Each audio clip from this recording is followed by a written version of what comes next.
বাংলাদেশে এই ঘটনা দিয়ে শুরু হয়েছিল খুনের রাজনীতি সেই সময়ে। এরপরে এটা এসে শেষ হয়েছে 24-এ এবং তার রেশ উসমান হাদি পর্যন্ত অব্যাহত ছিল। সশস্ত্র বাহিনীর তুলনা শুধু ওনারা নিজেরাই, অন্য কেউ নয়, অন্য কারো সাথে এই তুলনা হবে না।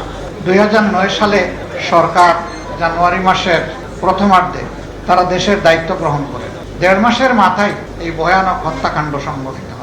যেই হত্যাকাণ্ডের রহস্য নিয়ে অনেক লুকোচুরি হয়েছে, কিন্তু জাতি জানতে পারল না, আপনজনেরা জানতে পারলেন না কারাই হত্যাকারী, কারাই নীল নকশা তৈরি করেছিল এবং কেন করেছিল। দুইটা তদন্ত কমিশন তখন হয়েছিল, কোনোটাই আলোর মুখ দেখেনি।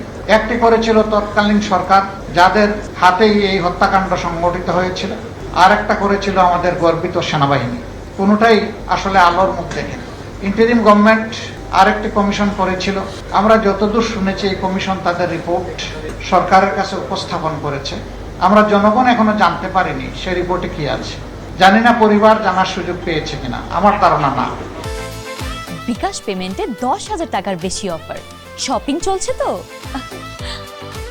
দুইটা বিশ্বযুদ্ধেও একদিনে এত সংখ্যক সেনা অফিসারের মৃত্যু কোনো বাহিনীতে ঘটেনি। দুনিয়ায় এটি নজিরবিহীন, আনপ্রেসিডেন্টেড। এত বড় ঘটনা দেশের প্রতিরক্ষার ইতিহাসে ঘটে গেল, যার মাধ্যমে এই জাতি দারুণভাবে ক্ষতিগ্রস্ত হয়েছে, তার সত্যিকারের সুরা এখনো হলো না। এরপরে অনেকগুলা ঘটনা 15.5 বছরে ঘটেছে এই সরকারের জমানায়, এবং সবগুলা ঘটনায় দায় চাপানো হয়েছে যারা ভিকটিম তাদের উপরে। ভিকটিমরা আবার রিভিকটিমাইজড হয়েছেন, এটাই সবচেয়ে দুর্ভাগ্যের বিষয়। একদিকে বিচার তো পেলেনই না, উল্টা আপনজনকে হারানোর পরেও তারা আবার নিগ্রহের শিকার হলেন, নিবর্তন নির্যাতনের শিকার হলেন। আমাদের এই লড়াই অব্যাহত থাকবে ইনশাআল্লাহ।